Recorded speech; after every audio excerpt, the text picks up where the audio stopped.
it's me, yes, the one and all Paul Franz, welcoming you to Star for the Universe on call. And tonight we have Doug. Say hi, Doug. Hi, Doug. And we have, of course, moi. And when it comes that that be all it. And just double check one thing because I don't mind me. I don't see myself over here, which could be just something simple.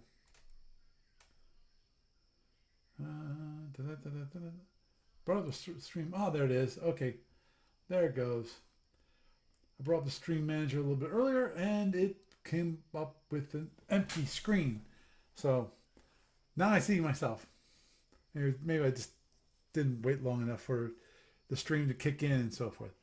Anyhow, doesn't matter. So tonight I figured we start off with something which we discussed with Gary multiple over a month ago now, I think. And it was a suggestion, and I just want to give it a quick update on that. That is the splitting of the videos from having it as a single video, which was put together, to having them separate. Now, I'm showing basically my number of views for the different videos on the screen. So for those of you just on the podcast, listening to it, you won't see this, but and just realize I'm very, very small in the YouTube realm. Let's put it very easy. Last week's video, the episode, had 7 views. Is that surprising? No, it's not. Now, the news portion had 9 views. And the news portion for last week, the week before last week, had 7 views, while the actual episode only had 2 views. Now, I'm not sure why I only had 2. 2 actually is kind of low. 5 is a more normal, because that's what happened. Actually, the week before that, I had 7 views when it was called how to run into drones. That was the episode title, where I How to basically run into died. And drones. the thing is, what I'm surprised about that is I didn't get more views, because of that one was more video appealing. Because if I recall correctly, that one actually had me showing the video.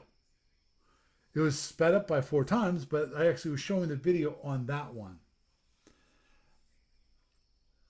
Now, okay, the big one was, we're going back in time, because as you go back in time, you get more views. Like, another Turn of 2, which is what was my game, has now this is from March 13th of this year, and I had 32 views. Now that's from March 13th, so it's had lots of time to get there.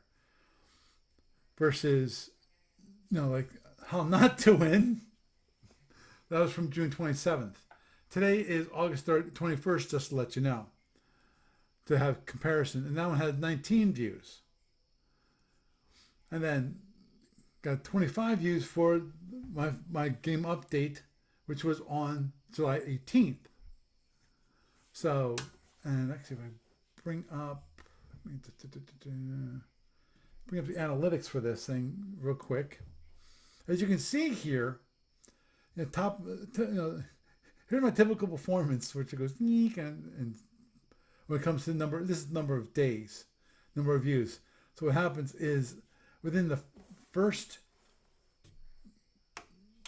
10 days, that's when I max out. After 2 weeks, I usually max out.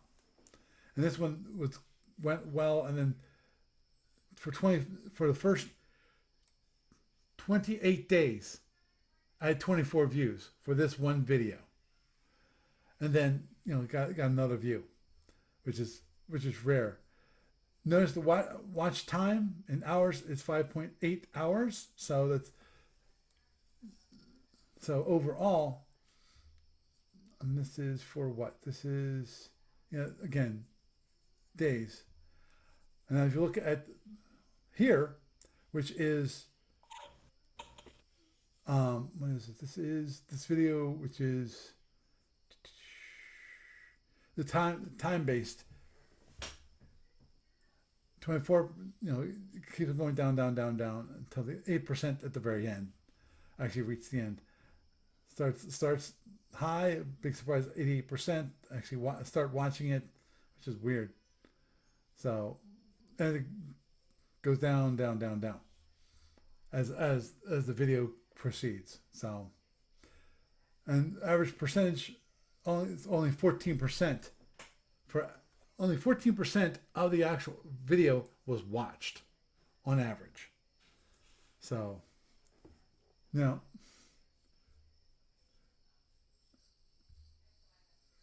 average view duration is 14 minutes of an hour and 38-minute broadcast. Now this one, again, it's one of my more popular ones, which is 25 views. And let's just look at last week's. Just for giggles, and let's look at watch time. Not enough information to display for audience retention data, so you can't give me the numbers of how many percentage, how much people actually watched, which is because we go over here, audience. Oh, okay. Unique viewers, okay. This shows I got 2 viewers within like the first 2 days, and then none, and then I got another viewer within the first 3 days. It's very slow on the uptake, and most of them wow. Okay, got 56% watch on a mobile phone, 33% on the TV. Interesting. And only 10% on the computer. So interesting. Very interesting. That's very interesting. Okay, where was how not to run it to draw this one. I want to look at the analytics for this one. Because I think audience, that, and then it dies, and get another blip there for another one. But I want to look at this one. This one, which had the video, a heavy video content when it comes to the actual game itself, because the game itself was actually in the video. 95% was on the TV and only 5% on the computer, with less than even only 0.5% on the mobile phone. My guess is the ones that are heavily on the mobile phone, basically they're not watching, they're listening, because that's one way of I know people do it when it comes to videos. They'll have either they'll have a video on just as background noise, and that, in my mind, ones that are heavily don't have on mobile app or mobile phones, in my mind, would be more likely to be listened to on the phone if there wasn't heavy actual video viewable content. Just to see if there's anything else here, which was okay. Actually, I want to look at those. Accessibility in the client. That actually has 19 views, which is pretty good. Now, obviously, if you look at the comments are pretty low. Big surprise. Okay, what happened here? Got 2 comments. I know I had one before. Comments. No comments found. That's weird. It said there was 2 comments. Is that just 2 responses? Oh, there was two likes, and this is one. It says that. Yeah, that's weird.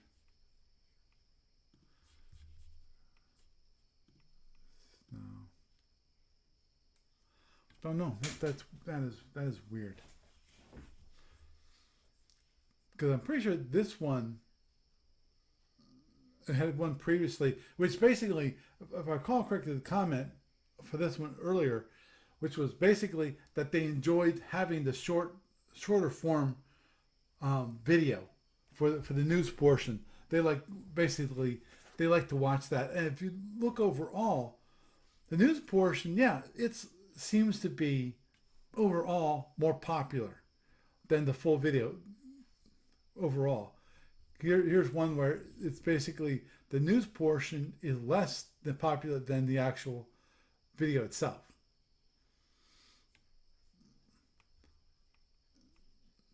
And this is where we actually started, was here, which I'm surprised. Actually, this one I'm surprised about. I'm surprised someone there's actually 7 views, because when I first put it out there, because if you notice, these were all published on the same day. We have 4 videos which were all published on the same day, and they're all having around the same views. Though the second news actually has only 5 views, the first one has 7, which is weird. Because when I first initially, in the first 2 weeks, first week or two, I'm pretty sure I remember that. Let me just look at this. I can look at this real quick. Which is, I can look at the analytics for this. Yeah. Had 2 views within the first 2 days. Oh, okay. Actually got 6 within the first 4 days. Oh, okay. Maybe it was just looking at it. Versus, okay, and what was this? The one, where's August 1st? This one. This is the one I wanted to see. On this one, we had, 5 within the same period of time. So, I could have sworn it was at the first, that's if you want to call a news video, actually only had 2 views, and the other one had 5. I misremembered it. And that I was seeing it as a reflection of my own thoughts, because they made sense to me. Well, obviously that's not correct, but so overall, it when it comes to number of views, they seem to be, news portions seem to be a little higher. When you have 9 versus 7, that's a little higher. Obviously the problem for me is that I don't have enough views to actually have good numbers, good solid ideas about it. I forget dashboard. Let me look at dashboard. I'm just. There it is. I have a big whopping 62 subscribers. Thank you, one and all, who actually subscribe to. Oh, that's weird. That's What's that? This comment here says I use. Okay, can I bring this up?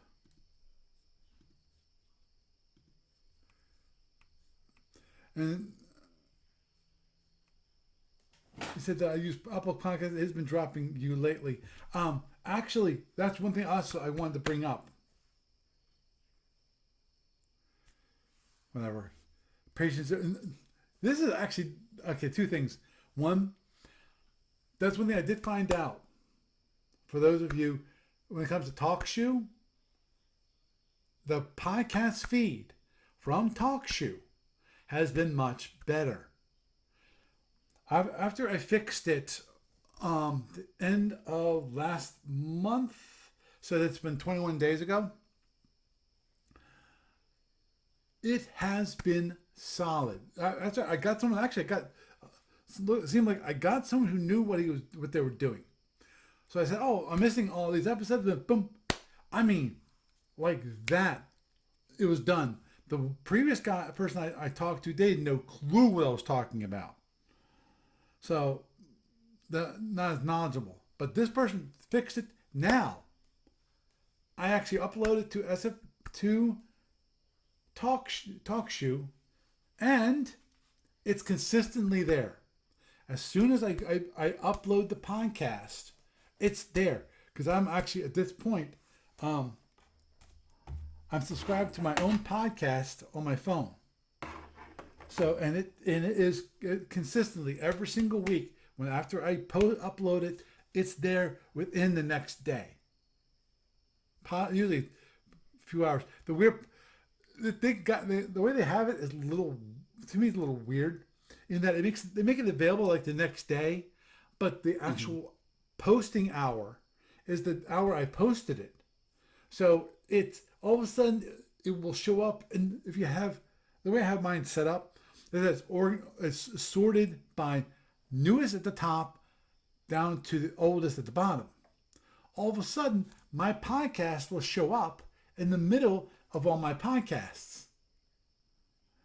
So that one's a little quirky.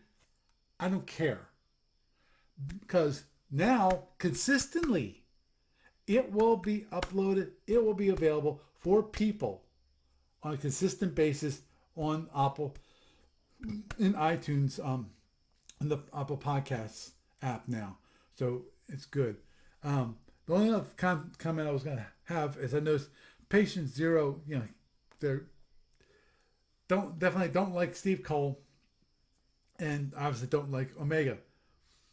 To me, the weird part, Patient Zero, I'm wondering if something happened with their account. Either they got locked out, they lost it, or something like that. Because originally it was Patient Zero without this part on it, and -XC9ZL. Now they have that, so it's just interesting. Okay. Oh,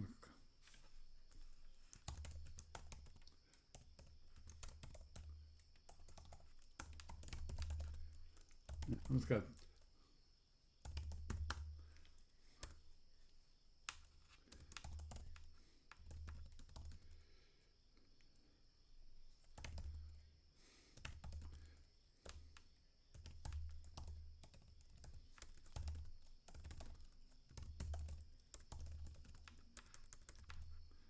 So it seems like when it comes to uploading the episodes, that seems to work well with TalkShoe when it comes to updating the feed.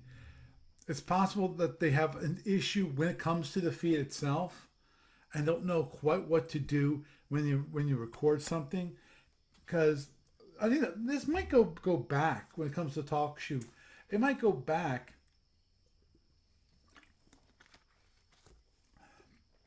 to when they first, the new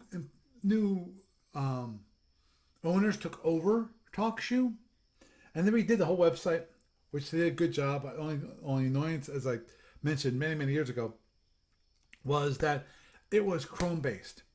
It would not work with Safari. I'm not sure I tried Firefox, but definitely it seemed to. And I even mentioned that to them. It said use Chrome, so it's like, yeah, it's one of those things that it greatly annoys me when one browser, in this case Chrome, becomes the standard. And because of what happens, you might have a problem that we had in the past with Internet Explorer. Internet Explorer, for a while there, it was the standard. Now, to be honest, when it comes to Internet Explorer, the one thing that always I thought was kind of interesting about Internet Explorer was that it did its best to actually show a web page, even if the actual web page itself was terribly broken, terribly broken. Missing, mismatching of tags and all this kind of thing. Things that these days you can't get away with at all. And Chrome definitely would not let you get away with it. You had to have the spec. Now, the problem is the issue I have with Chrome and what's happened with Chrome as being kind of a de facto standard is that even though we do have a standard society, a standard organization for when it comes to um, what's HTML5, what's web, and so forth.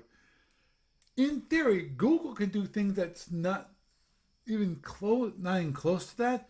That is not supported by other browsers, and most of the websites will work perfect. The website will work perfect on Chrome, but if someone tries to use Firefox or for Safari, which is actually Safari, you know what the gotcha really, really bugs me. Chrome was based off of WebKit, which was then also WebKit is being supported by Apple as an open source project, and also that's what Safari is based off is WebKit. But so obviously Chrome is a fork of WebKit, and they've tweaked it since that when it comes to Chromium and Chrome. Mm-hmm. So that's one of those kind of interesting things about that. So obviously, I don't have a large following when it comes to YouTube, but if anyone wants to continue to follow me, please do. And those of you who are on the podcast, you can go to youtube.com/@SFUOnCall, and you'll find me. See, go like this, go @SFUOnCall, and voila, you'll find Starfleet Leaders on Call. That was the one thing that I greatly, greatly, greatly appreciated when it comes to YouTube. I don't see, if you notice, I don't have the subscribers. I might have the length of time, but I don't have the subscribers. So I cannot get a custom feed, a custom URL. So, but you can do this. I you can do the @ and then a custom name, and you're allowed to do that, and I'm allowed to do that. I think almost everybody is allowed to do that. So I really appreciate when they did that. So then someone can easily find SFU on Call, even though my numbers are really small. I have no way, shape, or form of actually monetizing my content. And to be honest, I don't care. Well, I don't. I don't care if YouTube wants to throw me a few pennies. Feel free. I'm not going to say no. All donations accepted. All donations accepted. Amen. I don't. I currently. Many years ago, I was asked, why don't you have like a Patreon, page? And that's because I think I mentioned it before, which is the only issue I have with Patreon is that the question I have, if I set up a Patreon page and actually have people supporting me, which, okay, that's possible. I'm not sure what the expectation is for that. Now, obviously, the one thing I think no cat, starting chewing my hand. One expectation I would think with Patreon is obviously communication. That's the one thing that there would be expectation. I'm not sure what other things would be an expectation for people to actually pay. Content. What content? What kind of content?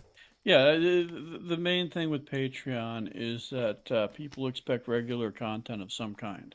Right. And that's so, like, for instance, if you're an artist and you're doing the Patreon thing, you're going to be posting new stuff that everybody can come in and like download.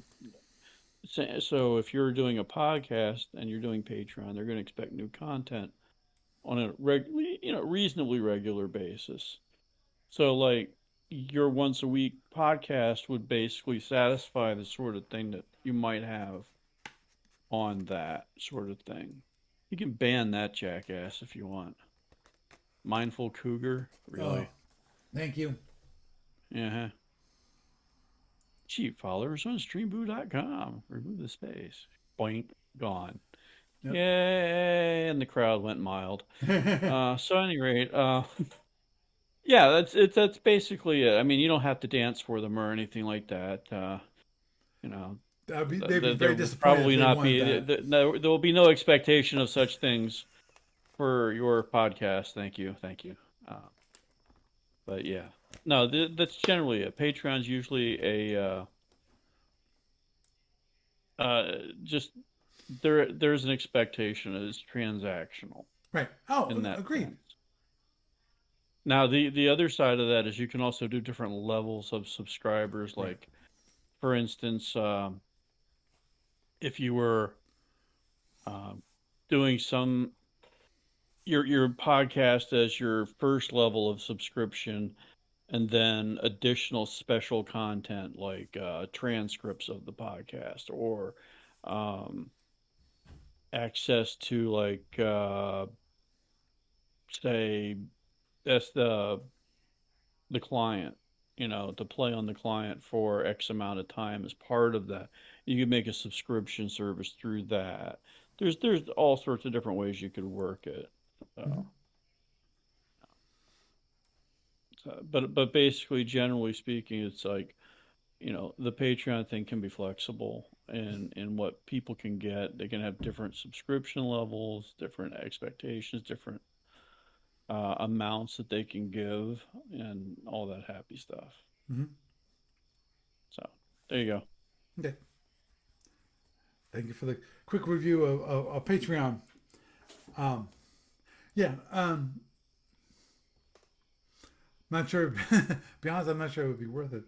The extra effort. Well, Uh, well, some other things are like in YouTube, they have a subscription thing where you can actually make people pay to subscribe for your channel, well, or or be different levels of right, subscribers. right. You can.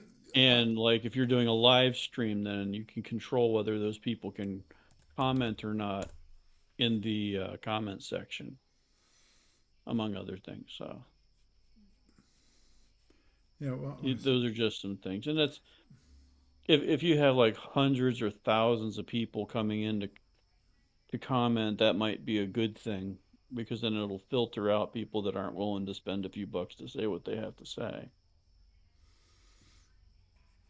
Yeah. sorry about that. But there's that. Yep. Of course, it would probably filter me out, but there you go. Okay. So, um. Yeah. I'm not sure people at heard the that. moment. Probably people did hear that, which was I started up a YouTube video because I know what you're talking about, and actually you can actually subscribe, and also there's a join button too, where you Hmm. can basically like Patreon, where you can join and Become a actually member of my channel. right exactly exactly. I know exactly what you're talking about. But So, anyway, and one other thing I wanted to mention, I'm not sure anybody noticed from last week, which was this thing, my chair. It's different. it's less destroyed, Yeah, I less got broken. yeah.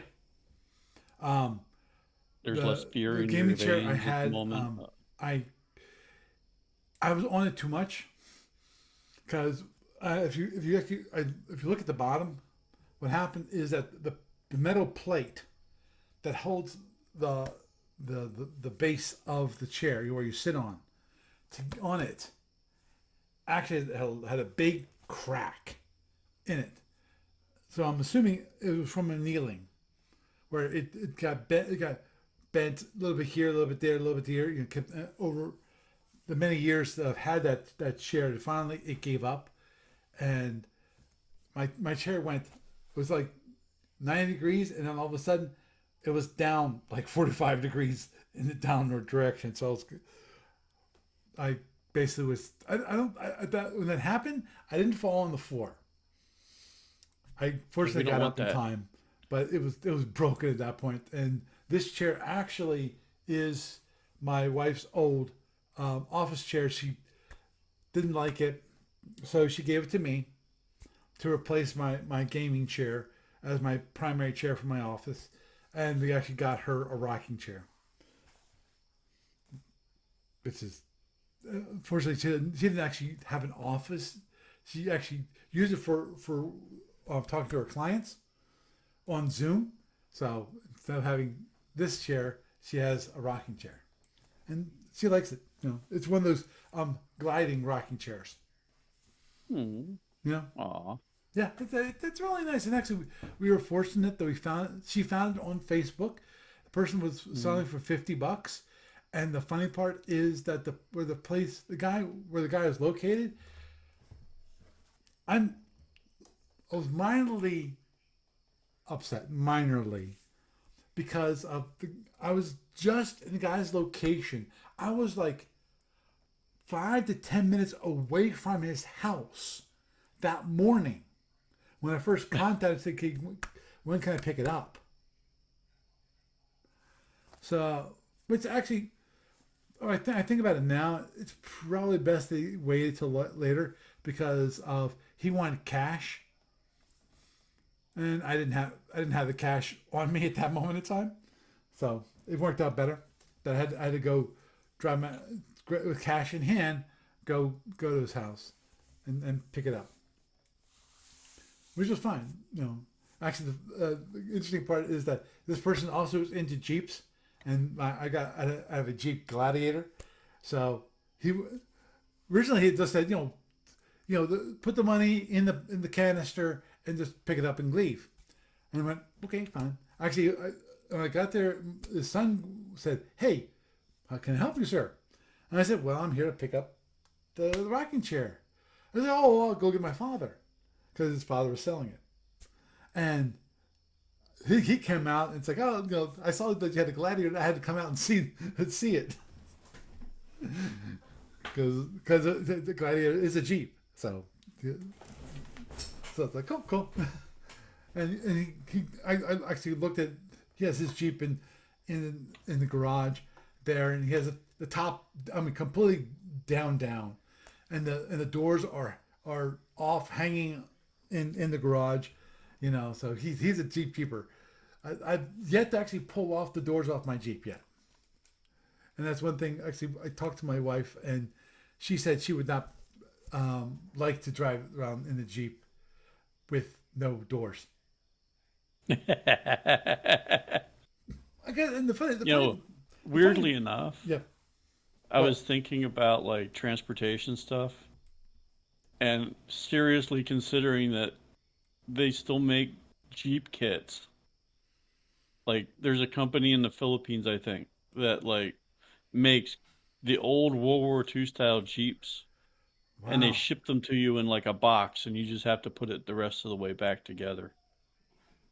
wow. I just remember seeing that on TV once, like a while back, and it's like, and I was thinking, I wonder if that would be cheaper than buying something brand new, and I wonder if it would still be street legal.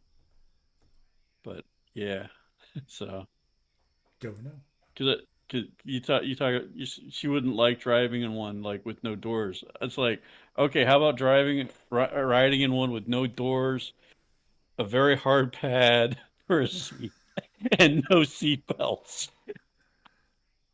That and it's a Now that stick. would see, that's the problem. Without seatbelts, that definitely would not be street legal. So, but yeah, Yeah. Oh, they probably have them, but I right. just remember that from like the old army days when I first went in back in the early 80s Uh, because we we used like Jeeps that were literally, I don't think they were World War II era, but they may have been like Vietnam era in our unit. And mm-hmm. then we transitioned from those to the not to the Humvees that we have today, but to the the cuck V's, which are like basically it's your the precursor to your typical SUV that everybody likes driving now. Mm-hmm. We got them commercially in the Army, like, well, not commercially in the Army, but Right. deployed in Army use first. Right. So, uh, still remember having to get out and like change the wheel locks to go to 4x4 on those. Uh, Wow. okay, that's my old man rant for the day. That's fine. Thank you for that memory. You're welcome. You're welcome. Yeah. I keep passing by the dealership where I got the Jeep Gladiator and I traded in my old Jeep Wrangler. And my old Jeep Wrangler is still sitting there. Yeah. Had like, Aw. yeah, I know. I feel sorry for it. The funny part is I drove past today. They What did moved it. how much did they list it for? They don't have it. I stopped by, and on the sticker on the Jeep, they don't have a Mhm. number. Ah, okay.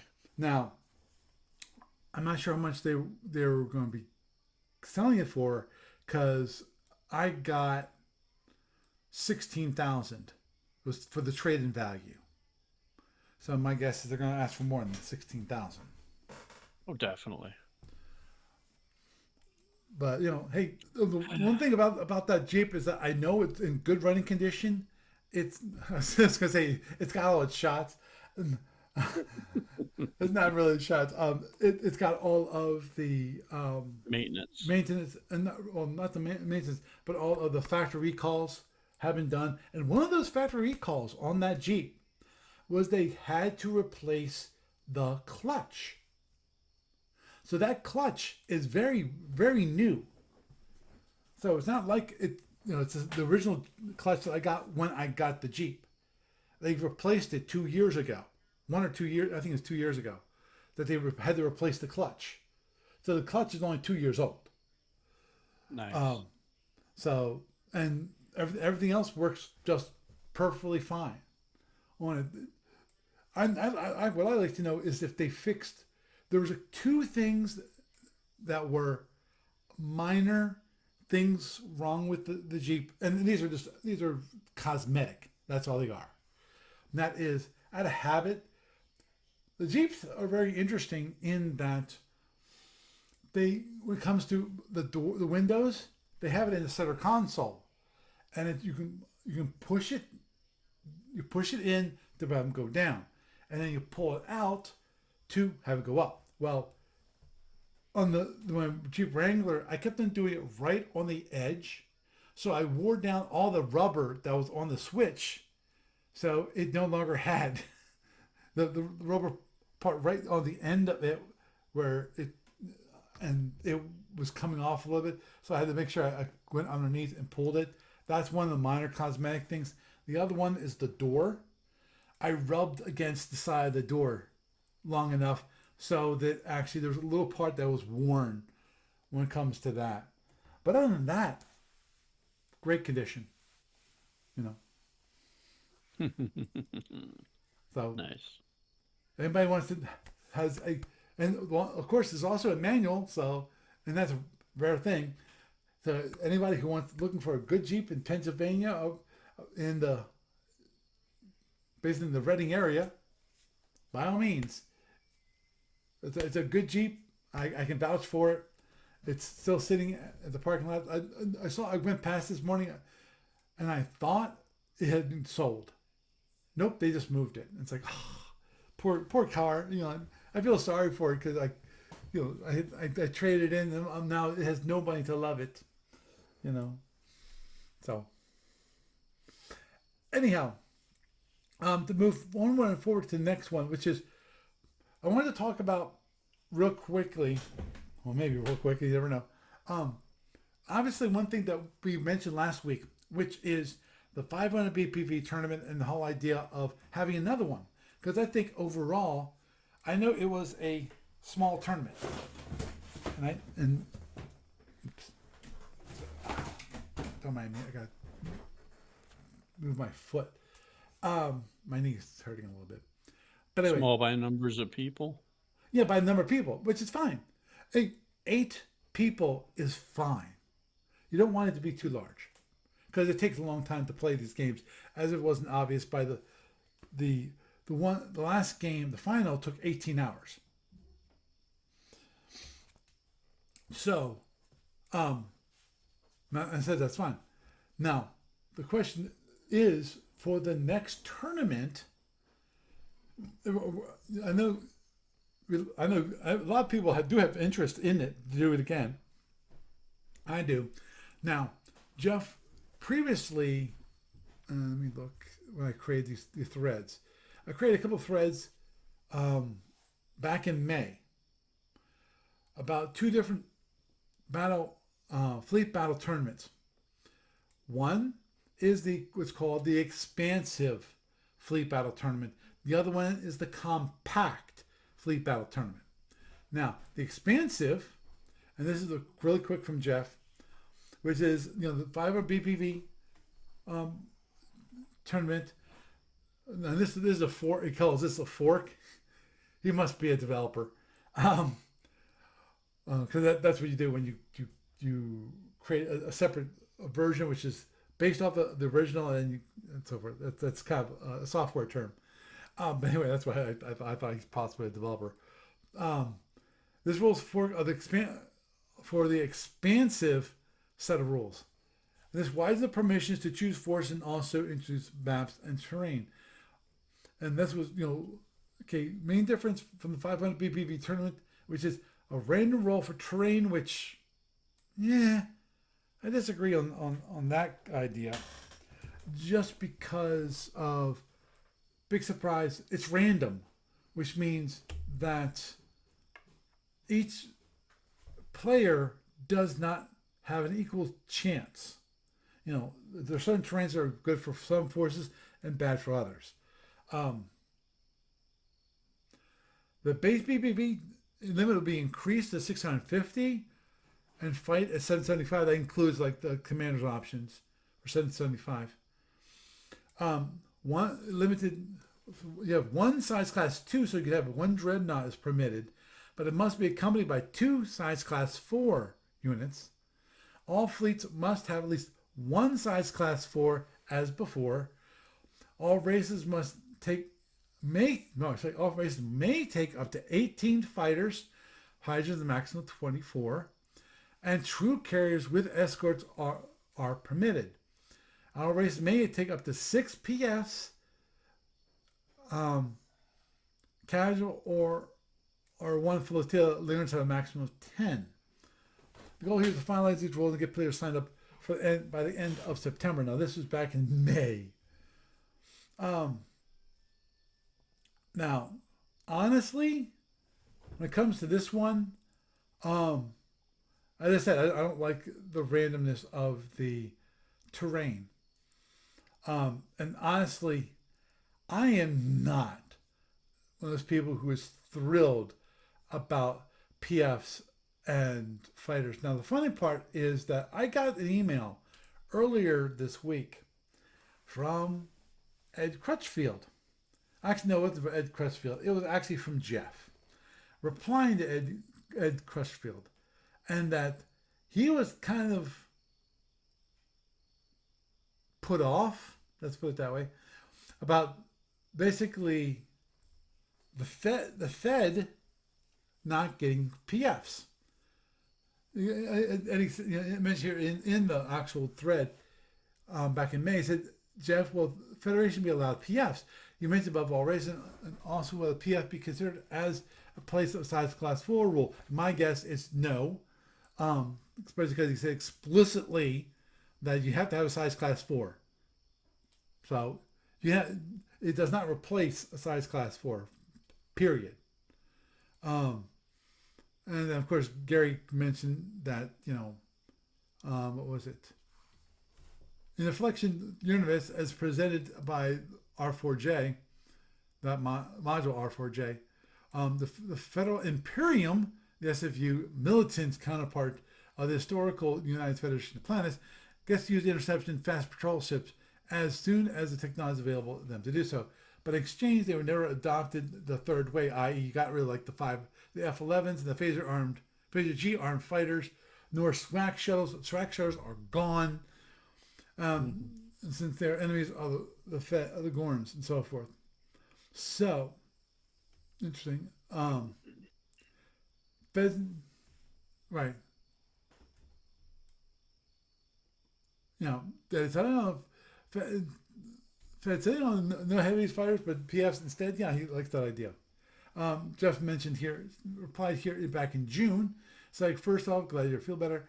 Regarding the Fed PFs, if we go with by the rules as written, the answer is no, because they're conjectural and such units are already excluded because we don't include conjectural ships.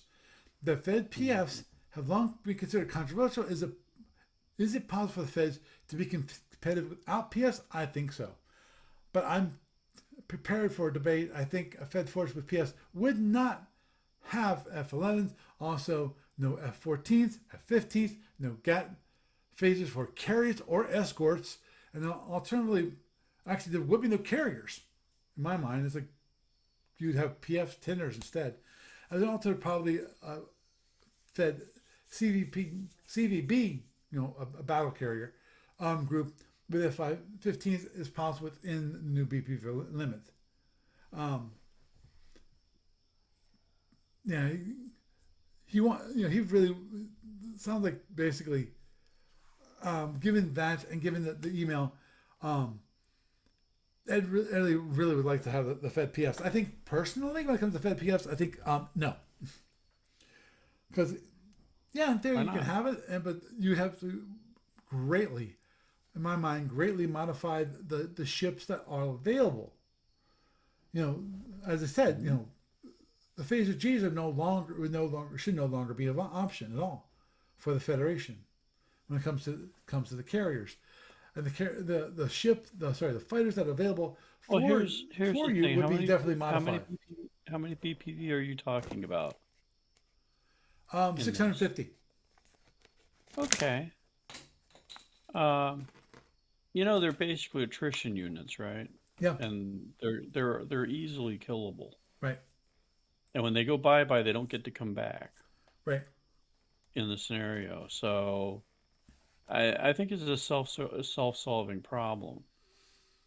But I kind of agree with this whole, well, we're not if we're not doing the conjectural stuff, then the feds don't get the PFs. Right. And they don't really need them. They make up for it with fighters like you wouldn't believe. Oh, no Uh, kidding. And but the flip side of all that is that in this game, it's so multi-layered, and it's like you've heard it when I've described Eve being the multi-layered layer cake of onion ringness layered within onions after onion layer after cake layer on top of that. And there's always going to be somebody, no matter what you do, that's going to say, no, I want it this other way, or I want thing little extra XYZ that was conjectural or optional or something that you just said what we can't have. So, yeah, I mean, I could see an argument for him wanting it. I could see an argument for him having it. And I could also see it not being there because the guy running the thing said, no, we're not going to do that. And, because it's like, yeah, kind of what's the point in that respect? But on the other hand, it's a very small pool of players that you have. And if basically nobody else objects to him having Fed PFs, let him have the Fed PFs. They'll explode just like any of the other PFs. They're extremely limited. Um, all the PFs are very limited. They are literally just flying coffins more than the ships are.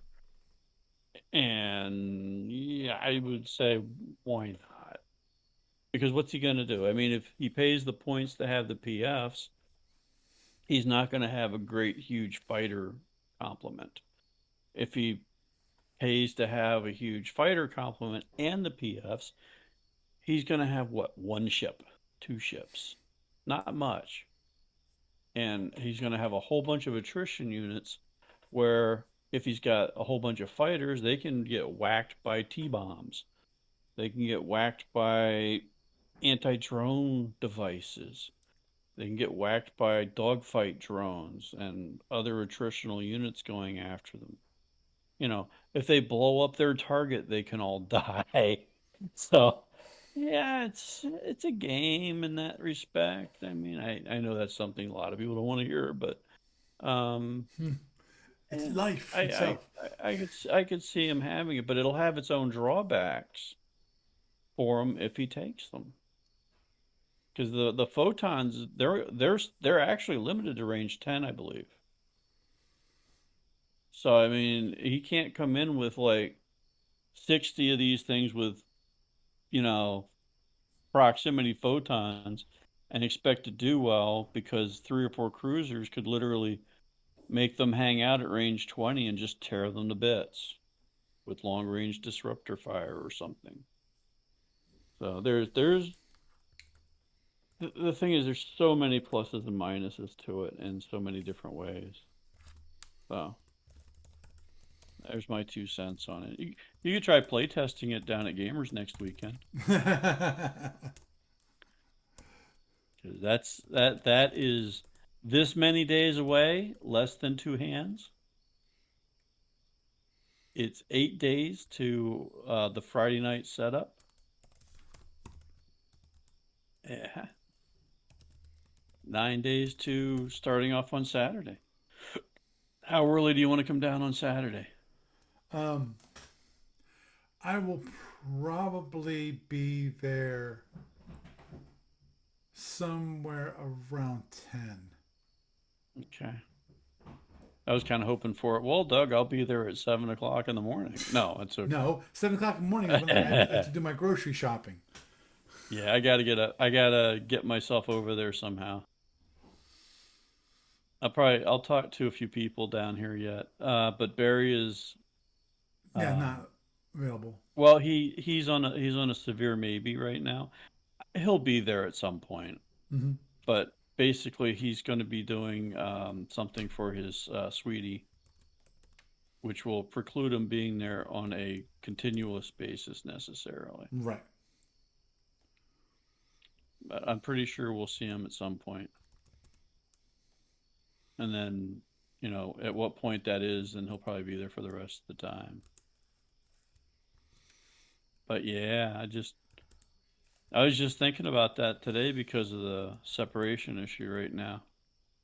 I Right. got to figure out what I'm going to do to get over there. Oh, I know. And I mean, I could walk there. It is literally not that far away. I could go in Friday night. Mike's committed for Friday night setup. Oh, okay, cool. Uh, so I could take everything I need over there Friday night, and then basically the only thing I'd carry with me would be a laptop and or a um, um, the box of badges, Hmm.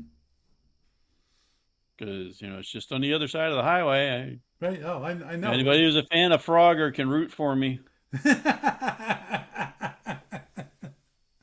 Yeah, it's a little less than a mile away. He's got the badges. He has to get here. Yeah. Anyone shows up early, look for Doug Well, thumbing the ride. the other hand of it is, I am planning on getting some kind of transportation sooner or later. It's just a matter of is it going to be it's probably going to be way after Labor Day, and it's probably going to be, I don't know how long down the road, because I still got to get a place yet to get Right. out of this place, and we'll see how it goes. Enough about me Yeah. and my current crap I'm trying to work through. Understood. Um, so yeah, speaking of which, hey, by the way, Gamers Winter is in about 9 days for the actual start part for Saturday morning start. Yep. And feel free to come down. Paul's going to podcast a little bit each day, and I Yep. think, and we said but I believe Paul mentioned something about maybe doing a couple of different games Yep. on the podcast. Yep. I plan on So doing a stream using this account, the SFU on call account. And yeah, I said, depending upon if I have someone to play with, if I have someone to play with, we'll actually stream it live right there. The one and thing you I actually don't have even have to be a Patreon member to, to be true. a part of it. Yeah, it's because I don't have a Patreon account. Um, I do for my own personal for people I signed up for. So, but I digress. Yeah, one thing I definitely need to do is it's not this weekend, definitely this past next week. I need to figure out how I'm going to do it. At the moment, the way I figure it, it's going to be I have at least one camera, which is the one right here, and Hmm. I can actually have my camera actually pointing at the board, and that'd be the main focus of it, and have probably my big mic here with me, so that you actually can hear us talking. Possibly, um, actually have maybe bring a head of headphones, so I can have two different mics going on at the Hmm. same time. You know, I have to figure out the exact logistics when it comes to that, but definitely it will be streamed so that people So can actually watch it. do you think I'd be able to use Discord to come in on the stream like I'm doing right now? Yeah. Think we'll be able to continue with that setup? Mm-hmm. Because I could theoretically drag both boxes over there. It's a possibility. Mm-hmm. And that way I don't have to set up a new Discord on like the almost non-functional laptop. True. Of So course. there's a thought.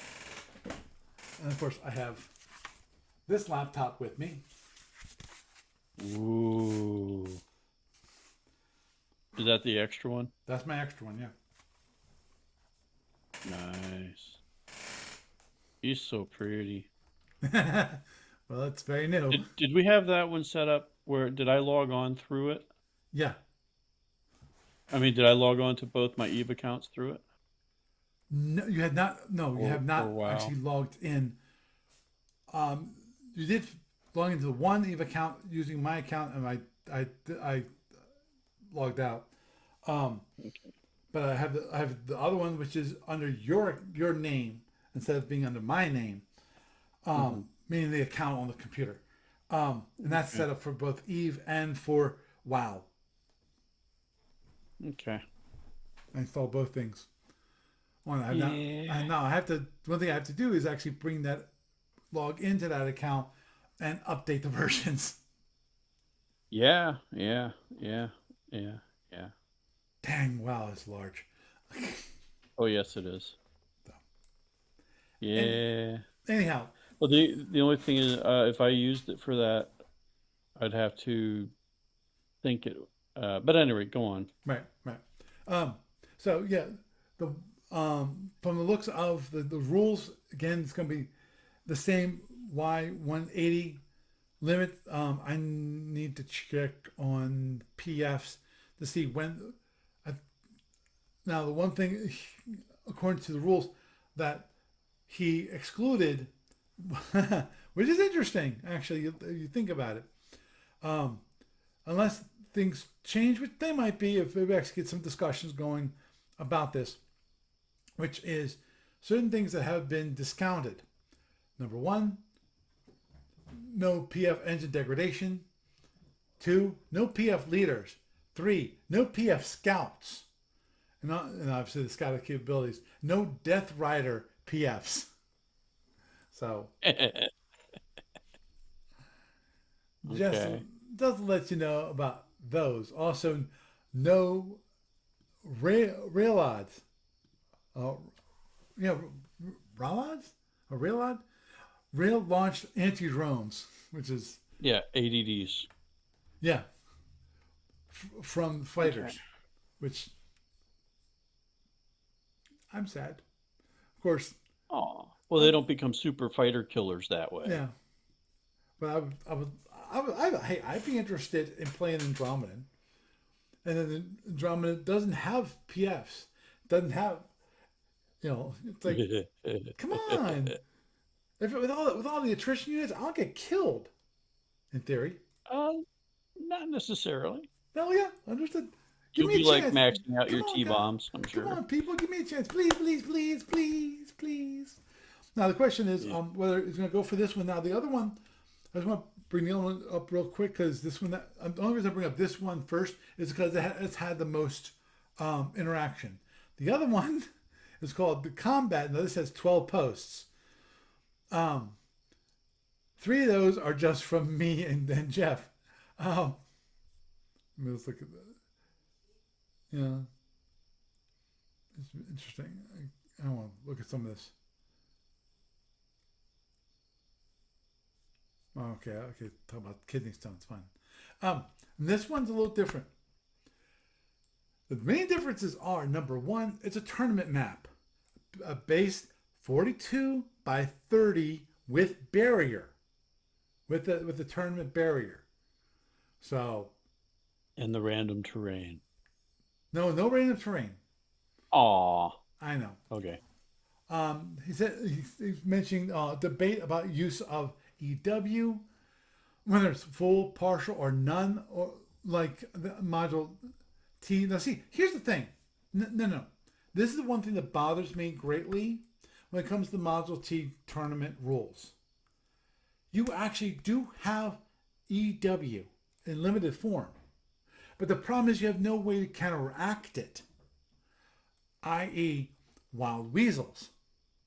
Wild weasels give you A bonus, yes. I forget if it's plus one or The plus shift. two shift. Two shift. It's a two shift. Two shift. Okay, so which means it's like six. And you cannot Six. counteract it in normal tournament play. Right, you cannot counteract it, and that bothers me. Um, Yeah, but the thing is, the trade off is it's so temporary. right. And Understood. if your shuttle dies, it's gone forever, and you can't do it with that one again. Right, which is what you want to do. You want to kill those things as quickly as possible, so it never can harm another person again, especially you. It becomes a damage sponge. um, Now, the other thing, which is fixed forces, that you have to develop, basically one size class 3 with a movement cost less than 1, and two size class 4s, different sizes by empire to roughly balanced forces. The goal, and Jeff mentions it, the goal is to finalize each role to get the players signed up by end of September. Again, if you're interested in a player, please read the rule in the following link. He's got the link there. Let me just look at this real quick because I brought up the other one while we were talking about other things. Same thing. Yeah, the commander selected. Unfortunately, will be pre-selected, but it looks like fleets will balance by the fleets of various empires will be balanced by commanders' options or possible refits. The idea is to avoid fighters, except hydrogen fighters, and also avoid PS. Yay! I'm sorry, I don't like attrition users. I really do not. And so far, shuttles, advanced shuttles, drones. It's going to be looks like just the standard, everyday Module T drones. Only certain ships have mines, as listed in the available forces. Mines are not hidden. NSMs can be distinguished from T-bombs. And T-bombs are not hidden if dropped from shuttle bays. So, which is fine for me. Same standard stuff. Bum, ba, ba. Um, yeah, commander's options are basically pre-selected, so you don't have any options. It's this is your force. This is commander's option. You get go. Um, Obviously, the benefit to this is that smaller combat, you you'll definitely be forced to engage really quickly, and you can't run very far. So it's going to be close in combat.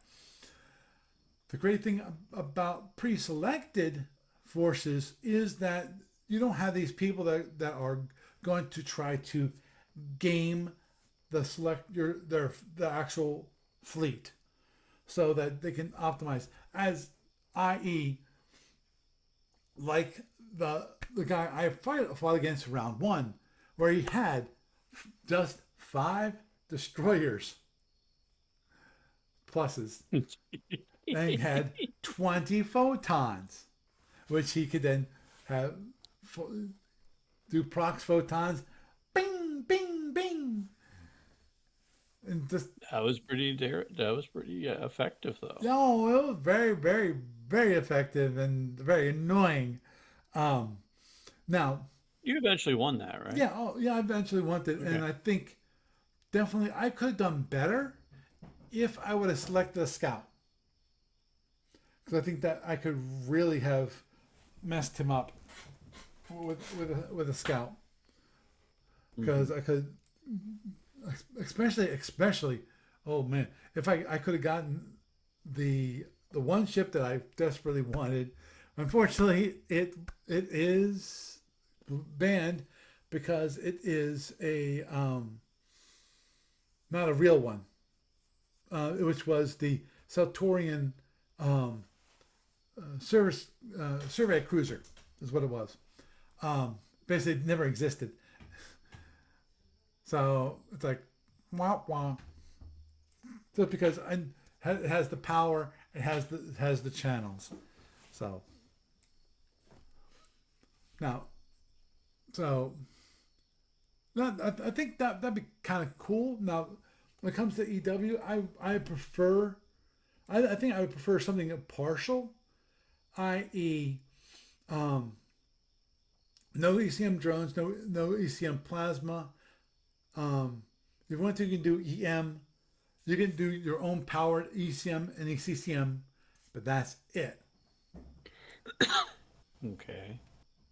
And obviously, from the looks of it, from when it comes to fixed forces, there is no plans for an actual scout, because the one thing that as I just mentioned, I really bothers me is that there's no way to counteract, short of basically blowing the wild weasel away when it comes to tournament EW.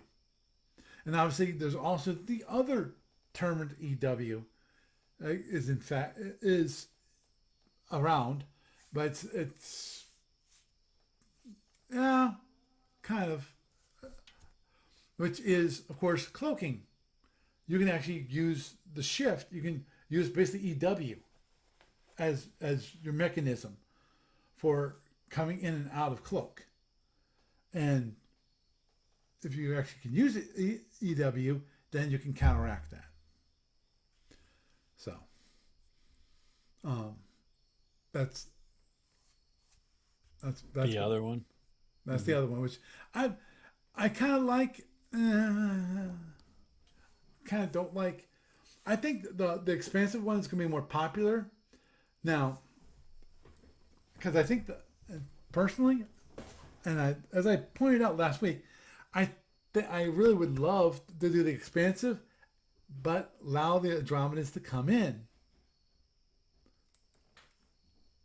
and go, hey, come on, you got all these attrition use. You're going to, especially with the amount of plasma and the amount of drones, you're going to kill. You can definitely possibly kill the Andromedans pretty well. You can whack them pretty hard, and they shouldn't be able to survive. Shouldn't. I might come up with a fleet just for giggles, just because I'm interested in like what that would be with a 650 point fleet. Hmm. I have to think about that one. But anyway, yeah, um, I think the expansive actually is going to be definitely more popular. I think than this one, which is um, very limited. I think this one, personally, I think this one with a set force, fixed forces, I think would be great for tournament play. Meaning, if you actually want to have set up an actual tournament that people play on a consistent basis, that would be a great idea. Because I think um, it basically turns it into the tournament ships. In that the tournament ship, you got your ship, and you pick what your ship is. Now, obviously, different empires have, in some cases, have multiple options. Like for the win, you've got the Ox battle cruiser, and you have the fish ship. When it comes to Romulans, you have three different options. You've got the Firehawk, you've got the KR one, and you've got the King Eagle. So you got all three generations, three kinds of the Romulan ships are there. So so you have options when it comes to those. But it is this or this or this. You can't actually tweak the force at all. The only thing you can I just tweak realized something. is basically drone loadouts. I And just realized something. what's that?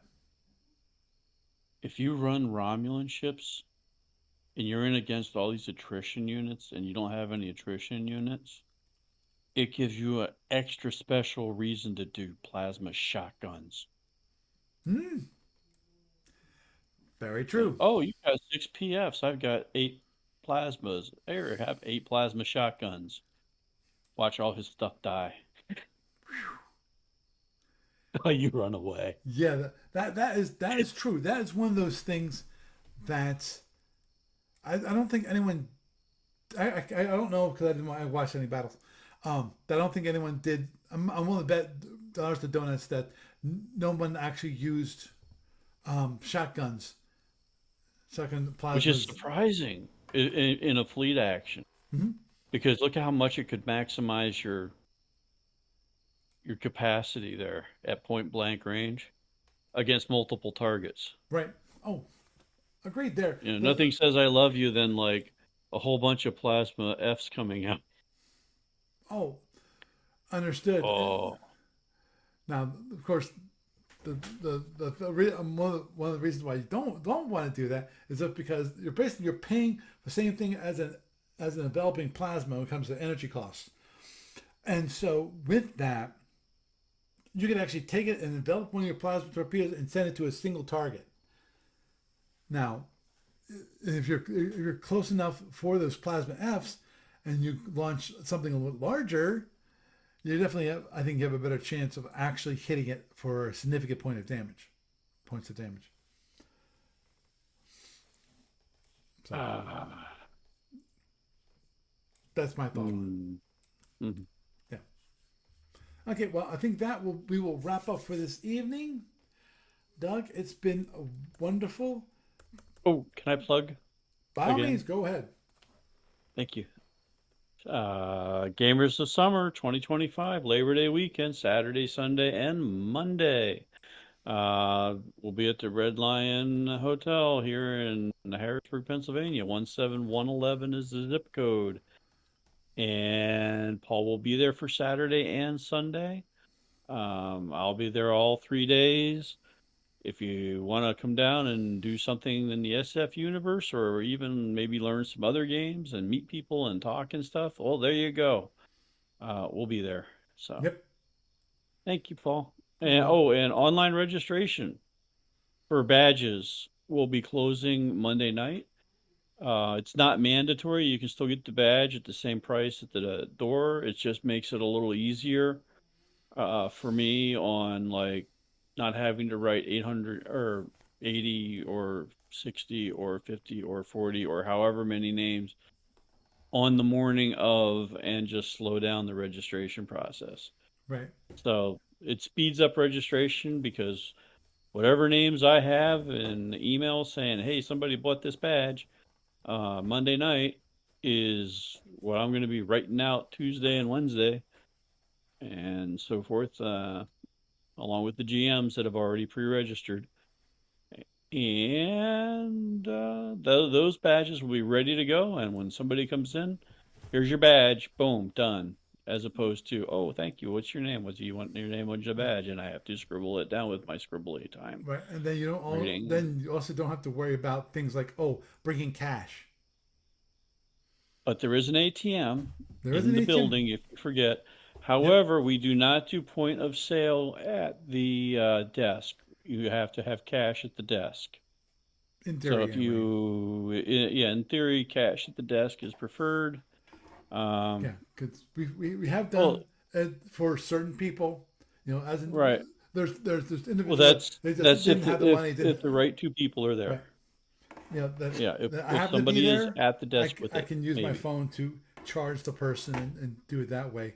But that's also I have to be there. Number Yeah, one, it slows it down. and two, it It's slows like, it down. yeah. So, any rate, it's so much faster that way, Hmm. and the money ends up in the same pool eventually. So, there's that.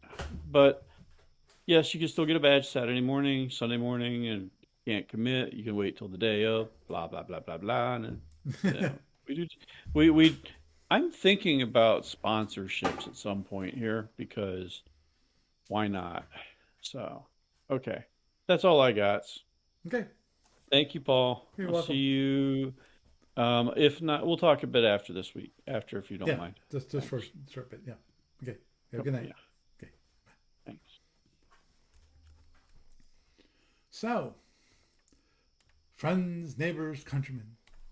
Um, Obviously, if you're interested in joining into one of those two tournaments, my as I said, the one that interests me most is kind of expansive, and possibly I might work on convincing Jeff to say, "Hey, can you let the Andromedans in? Because hey, if you have all these attrition units, I'm gonna get my butt kicked." Because that's one of the things that they did was they brought in the attrition units, and that really was makes things difficult for the Andromedans, and I totally agree that. And yeah, in theory, the Andromedans can use the NWPs. I think I'd have to look at the year of service for those suckers. I think that might have been actually Y184. It might have been after the the cutoff, which is 180. So I'm not sure if I'd want to choose them anyway. I've never actually flown those, so that's a, let's wait and see. But anyhow, so I think that'd be great. Obviously, a little behind the scenes look at YouTube's numbers. Obviously, for anyone who's actually watched me or listened to me, knows I don't have the biggest following in the universe. Because even though I've been doing this for over 15 years, it's a very small community, and you know, other than the people who used to come right in. Oh, I'd love to do that. Um, Doug actually is on Twitch and just mentioned, a real Andrew would displace an enemy frigate into the middle of the PF fighter swarm and explode it there. I like the idea. And actually, I would love to do such a thing and at least have the opportunity to actually try it. So please let me in. Let the Andromedans play. And so we have lots of fun by all. Oh yeah. That's one of those great things that he was mentioning, which is of course the Andromedans have. The displacement devices can go, hey, I don't like your ship over there. I'm gonna put that over there. Well, even that's random, but let's not start it now. We're shutting down. Take a breath. So, with that, I am Paul Franz, and I bid you a good night.